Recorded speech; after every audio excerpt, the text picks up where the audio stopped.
that have blocked folks of color out is the same systems that we're trying to break down using cannabis as this amazing tool to empower people of color. So I feel really blessed to be a part of this tremendous community. So I definitely urge y'all to get involved.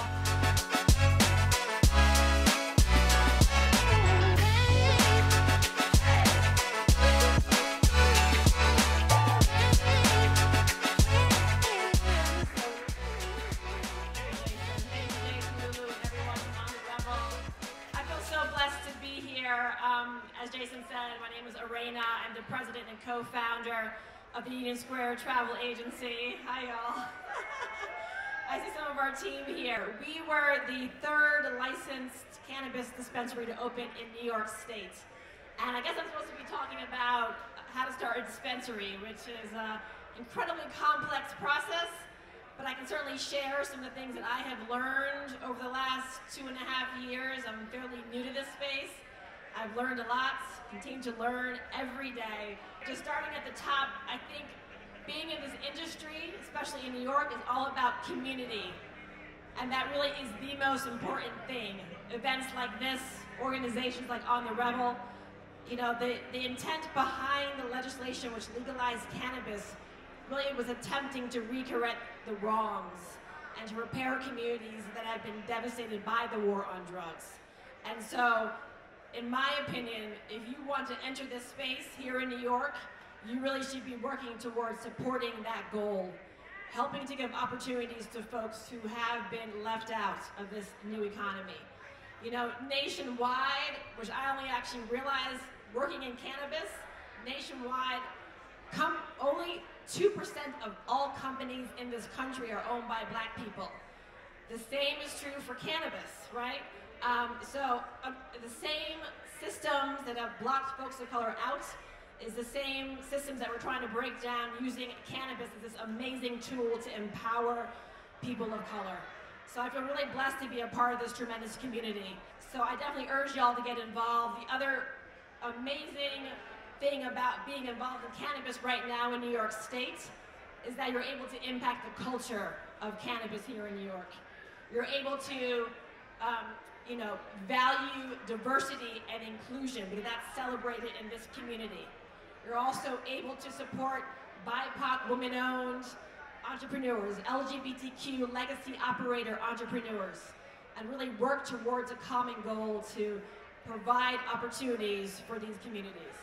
It's a really exciting time to be at the cutting edge of this new economy. There's so many opportunities with this billion-dollar economy. I definitely urge all of you to get involved.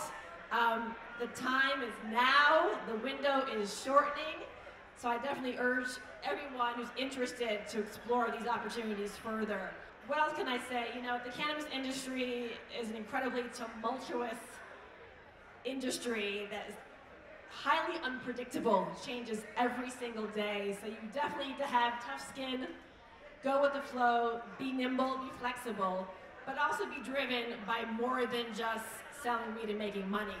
You really should be passionate about building an amazing community, influencing, contributing to this tremendous culture that we have set the foundational work for already here through organizations like this and the wider, broader, diverse community here in New York. Because it's really a long haul, it's a long road, and it's more about strengthening our community than anything.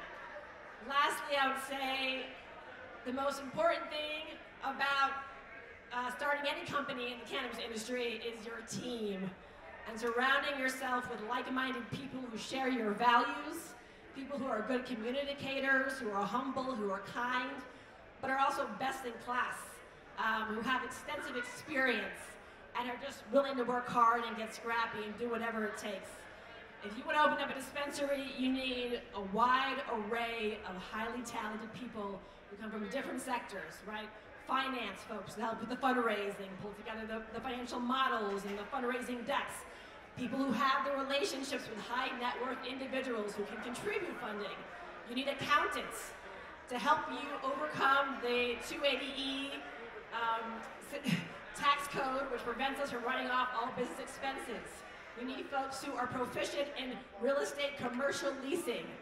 You need folks on the design and construction side, on the marketing side, which is immensely important in light of all the illicit, unlicensed shops.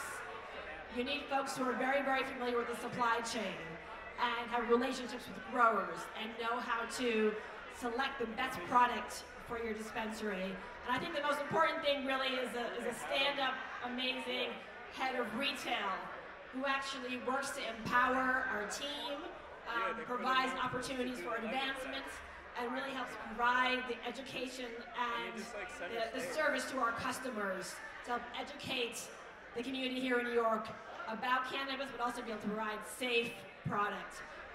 So I'm just really thankful and grateful to be here at this really exciting time, in this exciting industry. I urge all of y'all to get involved. If you're not planning to open up a business, there's so many other opportunities on the outside with regards to ancillary. I definitely urge y'all to demand that folks who come into this space, who work in cannabis in New York, share these values, right? They're committed to giving back. They're doing real work on the ground and are really committed to uplifting communities that have been damaged by the war on drugs. I think that should be a requirement for anyone that enters New York State cannabis. So I hope you all will hold folks accountable going forward. But I'm so grateful to be here. Thank you so much for having me, and looking forward to the amazing evolution of this industry. Thank you.